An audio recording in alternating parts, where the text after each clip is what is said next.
This is KGW News at 11. We begin tonight in the Middle East with the latest. It's been just over 2 weeks since Hamas launched a brutal attack on Israel.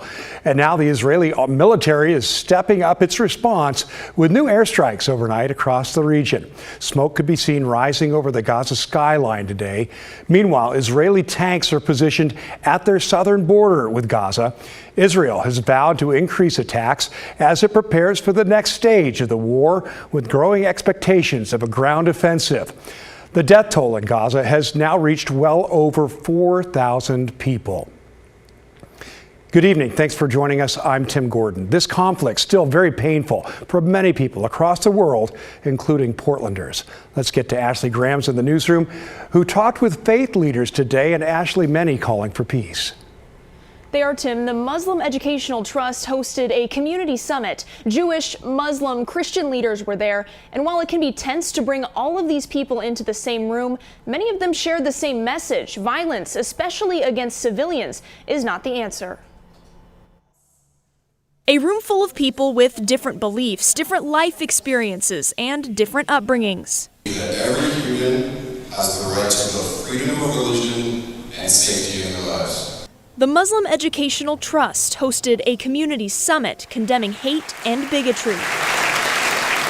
These Oregonians, Muslims, Jews, Christians, are standing together asking for peace in the Middle East as war rages on. Pray for peace, we should seek peace, but we should also seek for a peaceful solution for the Palestinian people and the Israeli people. For many in this room, the past 2 weeks have been painful. The fear of so many people in my community who have loved ones, family, friends in Israel, and who feel a real fear among the Jewish people that I haven't felt since, certainly not in my lifetime.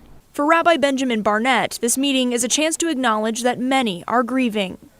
It's a very precarious time of being a Jew right now. And I want to say also in the same breath that I know that is true for Arab Americans. I know that's true for Muslim Americans. And that's why I'm here today, because I know that we have to be in solidarity with each other.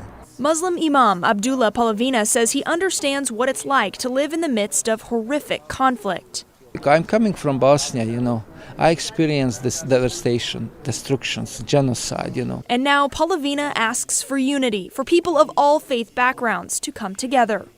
Giving each other support, being there for each other because, how does phrase say, life is short, pray hard. And while there were many speakers sharing different insights, everyone left with the same word in mind.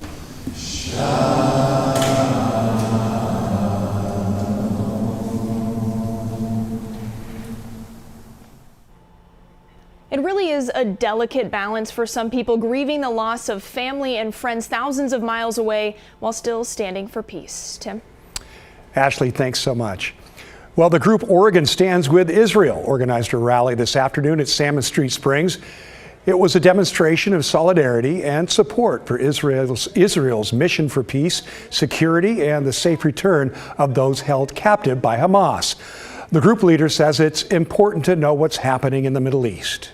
The message is get informed, see what Israel is about, see what this conflict is about. Now, the event also offered an educational platform where attendees could learn more about the conflict, as well as the humanitarian considerations. And when it comes to the Israel-Hamas war, we will bring you any new developments, both on air and online at KGW.com. And NBC's Jay Gray will have the latest on the war coming up in about 10 minutes.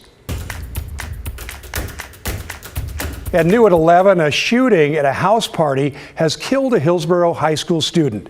It happened last night at a private residence in Hillsborough, according to police. The principal of Hillsborough High School sent a letter to families about the death, saying it will be announced to students in person tomorrow morning.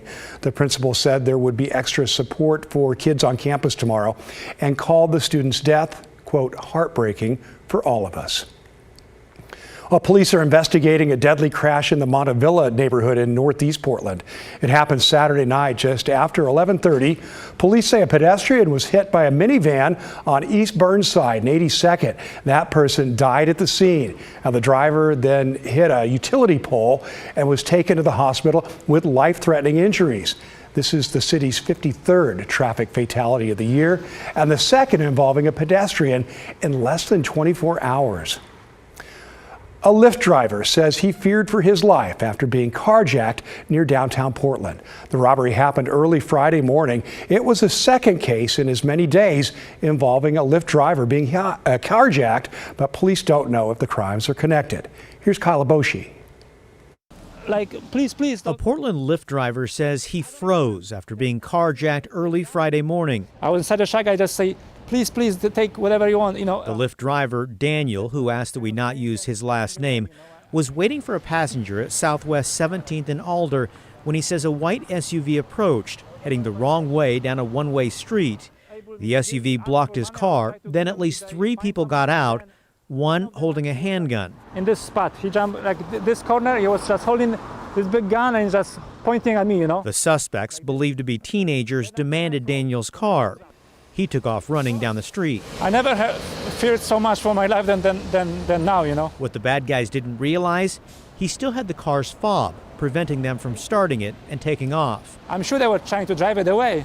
Like most cars, they would expect the keys are in the ignition. Daniel says the bad guys stole 2 of his phones and smashed another one before taking off. They left his car. No arrests have been made. Just one day earlier, another Lyft driver reported he had been carjacked too in downtown Portland. On Thursday morning, a driver named Rahib said he was waiting in a parking lot near Southwest 2nd and Washington when 2 men and a woman slammed on the brakes in front of him, then jumped out and demanded his keys. The girl, she was like, they will shoot you. Give me the keys. Give me the keys. Rahib said one of the suspects flashed what appeared to be a gun before stealing his vehicle. To pull a gun and try to kill me for doing my job and trying to survive, that's not right. Police admit it's too early to say if the 2 cases are connected. Carjackings are often a crime of opportunity, typically involving people parked in a lot or on the side of the road. In September, surveillance video captured a local chef being carjacked at gunpoint in southeast Portland. Could happen to anybody, I think. Daniel isn't sure if he was targeted because he's a Lyft driver or was simply at the wrong place at the wrong time. Kyle Aboshi, KGW News. We're going to get into our weather now. Joe Ranieri's here. Joe, a little less drippy today, even some clear skies this afternoon. A little bit. You had to wait for it, but yeah, we definitely saw a little bit of some blue skies out there. But I have the map that shows all the highs this afternoon, which were in the low to mid 60s. I'm talking about that because tomorrow is going to be our last day with the temperature right around 60 degrees because I'm tracking some very cold air moving through heading into the later part of this week. And basically Tuesday and beyond is going to be right around the low to mid 50s for daytime highs. Currently, we're looking at a temperature of 54 degrees, and Monday is going to be relatively pleasant. We'll have a ridge of high pressure in place, but behind that ridge is some very cold air, and that means snow for the mountains. Yeah, it's going to be anywhere from close to a foot of snow by Wednesday and into the end of Friday. I know that is piquing a lot of people's attention right now. I'll talk more about that in just a few minutes. All right, Joe, thanks a lot. Yeah, snow on the way. More than 1,300 Peace Health workers will hit the picket lines tomorrow morning. The healthcare workers say they've had enough of a contract negotiation stalemate. These are people who work in the tech, service and maintenance, and lab professional units at Peace Health Southwest in Vancouver and St. John Medical Center up in Longview. Members of the Oregon Federation of Nurses and Health Professionals want a higher minimum wage, cost of living increases, and more staff to ease the workload. It's a variety of different things, the staffing situation that we find ourselves in, the economic realities that our members are facing, and Peace Health just simply hasn't demonstrated a willingness to resolve problems and listen to our members. They haven't. Now the strike is set to start at 6:30 tomorrow morning. Peace Health says it has plans to ensure that safe patient care will continue. Well, it is the longest disruption ever for a Max Improvement job, but after 126 days, TriMet has completed upgrades to its big Max Red Line project. That means people can once again take the train from the Gateway Transit Center to the airport. Riders will notice that a second set of train tracks has been added to a mile-long stretch to and from PDX. This will now allow inbound and outbound trains to pass each other without having to wait.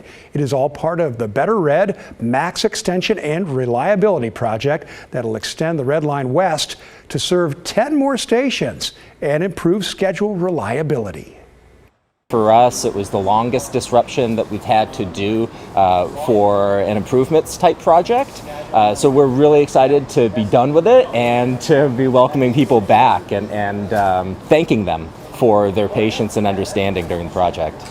On to the next one now. The improvements don't stop there. Riders can expect to see more MAX upgrades in the future.